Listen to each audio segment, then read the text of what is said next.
Welcome friends, welcome to the next educational video. In the last video, I'm discussed about bacterial cell, the parts of the bacterial cell. In this video, I'm going to discuss about the reproduction in the bacteria. The reproduction in the bacteria is by two methods that are sexual methods and asexual methods. First, we will see about the asexual methods. The asexual methods is by binary fission and is by endosperm formation. First, we will see about the binary fission. The bacteria chooses binary fission when the bacteria are in the favorable condition or in the favorable environment. So it is the common method of reproduction in bacteria under the favorable condition. In this method, single bacterial cell is divided into two equal sized cells after the formation of the cell wall. So after the formation of the cell wall only, the single bacterial cell is divided into two equal sized daughter cells. That's how the binary fission happens in case of bacteria when the bacteria are in the favorable conditions or in the favorable environment. The binary fission consists of three major steps that are replication of the DNA, partitioning of the DNA, and cross-wall formation. First, we will see about the DNA replication. We already know about the DNA replication. For example, this is the DNA of the bacteria. The two daughter cells are formed using the one of the strands of the parental DNA. For example, this is the parental DNA. From this parental DNA, using the strand of the parental DNA, the two daughter DNA are formed, and also there will be a synthesis of another new strand. So these are the two daughter strands of the DNA which are the exact copy. These are the exact copy of the parental DNA. This is all about the DNA replication in the binary fission. The next step is the partitioning of the DNA. In this method, there will be a synthesis of the cell wall and cell membrane. Now, DNA of the parental cell that will attaches to the mesosomes. I already told what is the mesosome.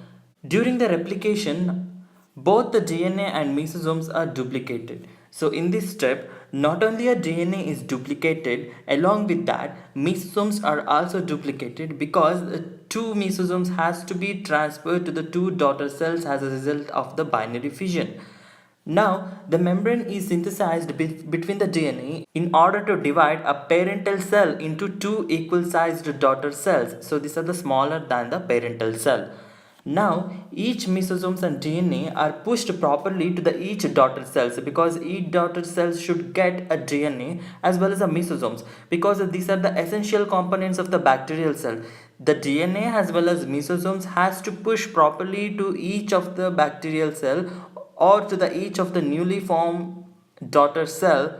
That happens in the step of partitioning of the DNA. The next step is a cross-wall formation. In the cross-wall formation, there will be a synthesis of plasma membrane. The plasma membrane will continuously synthesis. Along with that, there will be a synthesis of the cell wall because the components of the cell wall are deposited in the plasma membrane. While synthesizing of the plasma membrane, there will be a synthesis of cell wall along with the synthesis of the plasma membrane. The cell wall and the cell membrane are synthesized simultaneously. This is the picture shows the binary fission in the bacteria. You can see this is the parental cell. Then there will be a replication of the DNA. So this is the DNA which is replicated into form of two exact copies of the DNA for the two daughter cells.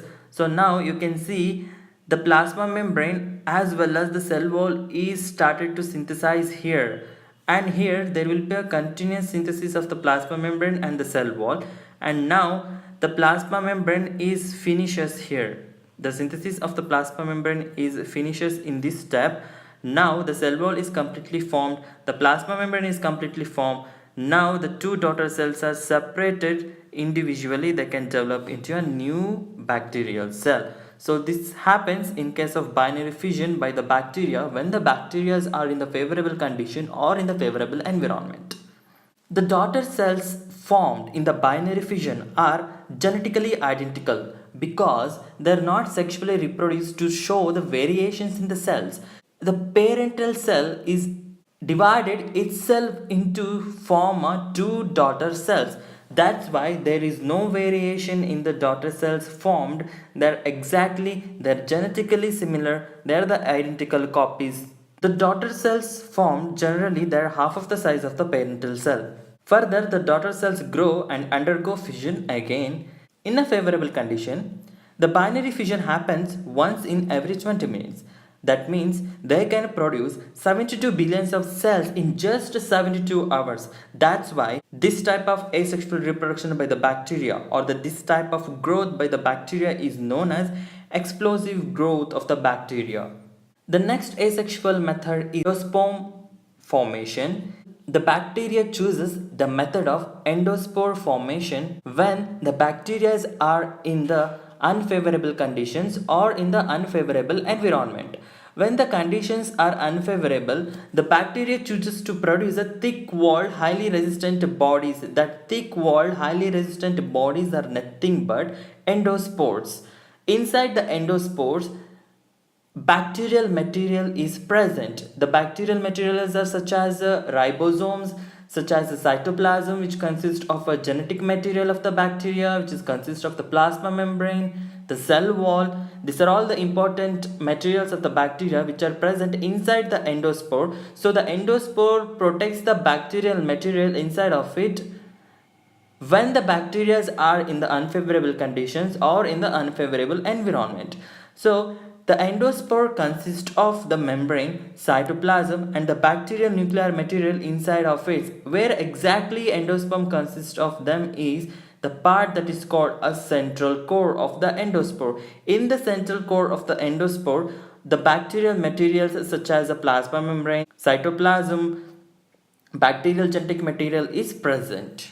The endospores are highly resistant to the chemicals, radiations and heat. That's why the bacteria chooses endospore formation in unfavorable conditions such as in a high temperature area, high radiation area. As if the environment consists of toxic chemicals for the development of the bacteria, in such conditions the bacteria chooses endospore formation method of asexual reproduction. Some endosperms are resist even boiling for prolonged period. They can resist a boiling also. They are highly resistant because of the chemical components such as dipicoic acid, that is also called DPA, nucleopeptide polymer, calcium and very low water content. Because of these chemical components present in the endospore gets the resistant against the chemicals, radiations and heat sometimes while boiling also. Endosperms can able to remain viable for centuries. This is one of the benefits for the bacteria. The endosperms are germinates when the condition becomes favorable. When the condition becomes favorable, the endosperm starts to germinate. Whatever the bacterial content present inside the endospore, this starts to come out when the endosperms will burst. So it all happens when the bacteria or when the condition becomes favorable. Under the favorable condition, the endospore cells loses heat resistance and releases the one of the chemical component in it, that is the dipicoic acid. Now results in increased in metabolic activity of the bacterial material inside of it. When the metabolic activity increases, the water absorption, salt absorption, nutrient absorption leads to the bursting of a spore coat of the endospore. When the spore coat of the endospore is burst, the content which is present inside of it which comes out and develops into a new bacteria. The spores can travel some miles away for searching of the favorable conditions or the favorable environment. This is the typical ultrastructure of the endospore. You can see in the picture. So this is the endospore. This is the close view of the endospore. You can see in the picture.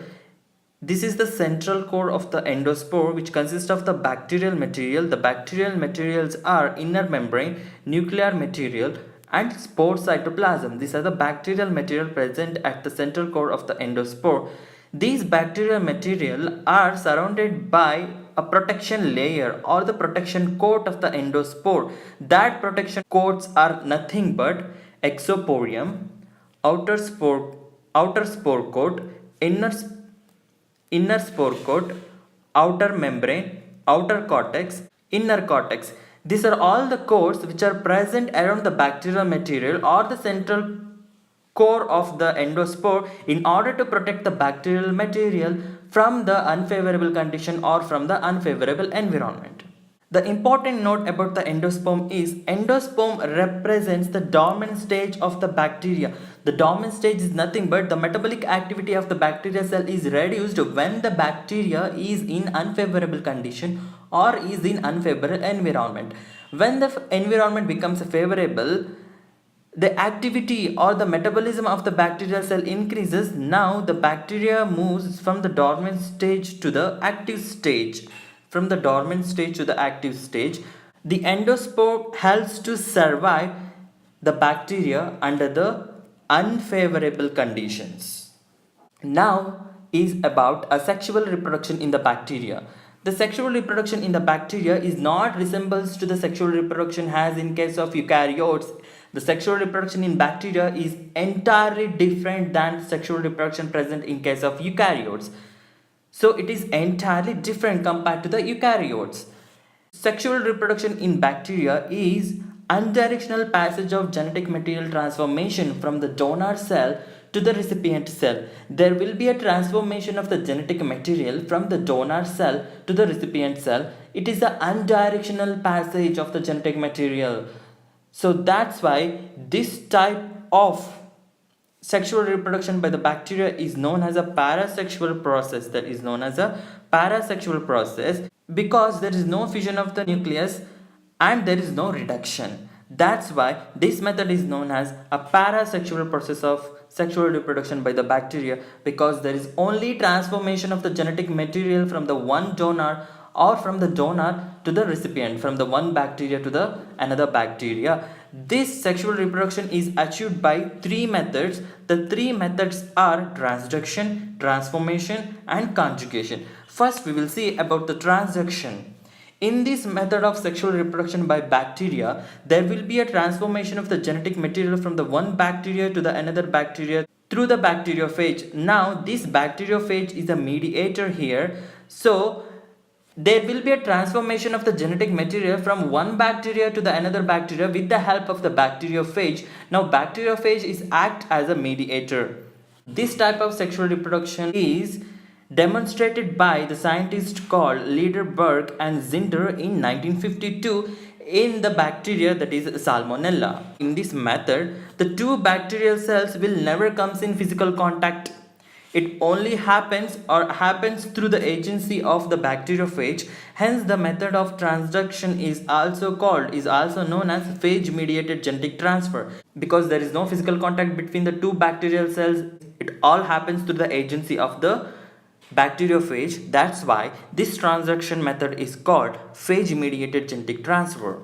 This is the picture shows transduction or phage mediated genetic transfer. You can see this is the phage here which infecting a bacteria. This is the bacteria. After infection it releases the phage DNA is released inside the bacteria.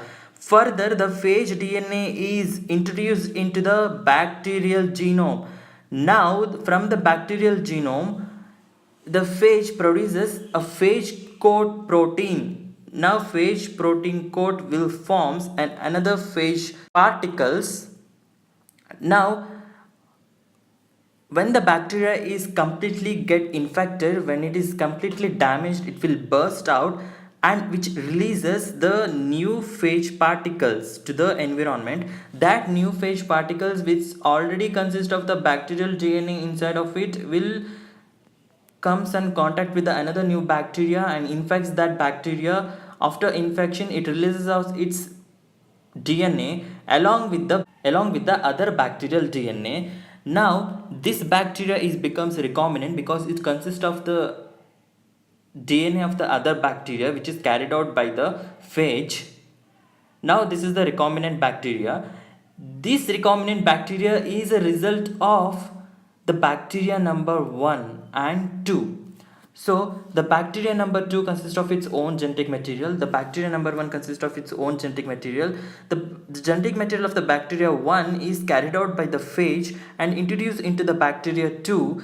From the bacteria 1 and bacteria 2, there will be a production of the new recombinant type of the bacteria, that is called a recombinant type of the bacteria, because the bacterial 1 DNA is transferred to the bacterial 2 DNA to form an entirely different recombinant bacteria. This is the method of a a sexual type of reproduction by the bacteria. That method is called a transduction. The next sexual reproduction by the bacteria is a transformation. This transformation type of reproduction by the bacteria is reported by that was first reported by the Griffith in 1938. Later it was reported by the Avery and MacLeod and McCarthy in 1944. The experiments is conducted on the species of bacteria such as Diplococcus pneumonia, which causes pneumonia. They chose mouse for their experiment, and also they selected the true strains of the Diplococcus pneumonia, that are strain S and strain R. I'll tell you what are strain S and strain R. The strain S are virulent types which causes a disease. The strain R of the Diplococcus pneumonia are non-virulent, which does not causes any disease. Now, Griffith introduced R type of Diplococcus pneumonia or R strain into the mouse because it is a non-virulent, does not cause any diseases. That's why the mouse lives. When the Griffith introduces S strain, that is smooth strain, which is virulent type, which causes the disease into the mouse dies because it develops a pneumonia. Because S strains, because smooth strains are capsulated. I already told what is capsulated bacteria, what is non-capsulated bacteria, and how they are very effective to the other organisms. I already told in the last video. The smooth strains are virulent because they are capsulated and they causes the diseases to the organisms or other animals. That's why the mouse is died. When Griffith heat killed the smooth strain to remove the capsule around the bacterial cell. Now, when he heat the smooth strain, the capsule breaks, which is present around the bacterial cell. Now, the smooth strain becomes non-virulent because the capsule layer was broken down after heating. After introduction to the heat-killed smooth strain into the mouse lives because there is no development of the pneumonia. The capsulated layer of the bacterial cell is broken down after heating, so it loses its virulent characteristic feature. Now it's become non-virulent, so mouse lives. Now he combined rough strain and heat-killed smooth strain. The mouse died. What is the reason behind of that? Let me explain that. This picture shows this is the S type, this is the R type. Now this is the virulent, this is the non-virulent type. Now this smooth type or a virulent type is heat killed to remove the capsule around it. The capsule is broken down. You can see here the capsule is broken down after heating. The smooth strain's capsules are broken down. Now he combined R strain and the smooth strain. Because of the capsules or the membrane around is broken down, the genetic material is easily passed through the broken membrane and transferred into the R strain. When it is transferred into the R strain, the S strain DNA is introduced into the genome of the R strain. Now the R strain becomes S strain and it becomes virulent strain. Now this is the new recombinant type cell which is formed by the heat killed S strain and R strain. This is one type of the reproduction because new genetic strain is formed. New recombinant strain is formed from the two different parents, that are heat killed smooth strain and R strain. That's why this is also considered as one of the sexual reproduction in case of bacteria. The next sexual reproduction is the conjugation one. Now it was a very different one. It was described by Joshua Lederberg and Edward L. Tatum in 1946 in the strains of E. coli. That strain is professionally named as a K12 strain. The other examples for the bacteria which shows the conjugation type of the sexual reproduction are Shigella, Vibrio, Salmonella and Pseudomonas. There will be a physical contact between the male and female strain. Here the male strain is called HFR strain, that is high frequency recombinant strain, and the female strain is called F strain. This is the picture shows the conjugation. These are the two types of the different strain. This is the male, this is the female. They comes in physical contact. the physical contact is achieved by the formation of the conjugation tube. This is a conjugation tube. After the formation of the conjugation tube, the DNA of the HFR or the male strain starts to unwind at the F factor. So this is the F factor at which there will be unwinding of the DNA. So unwinded DNA starts to move towards the F strain, that's towards the female strain, and transferred genetic material of the HFR strain starts to introduce into the genome of the F strain. Now the new recombinant bacteria is formed here. That F is converted into HFR strain. Now F strain is converted into HFR strain. This is all about the conjugation in case of the bacteria. This is all about the reproduction in case of bacteria. I hope you understood, and thank you for watching. And I'm going to discuss about the kingdom Protista in the next. Hi friends, subscribe to my YouTube channel and also press a bell icon to never miss an educational video.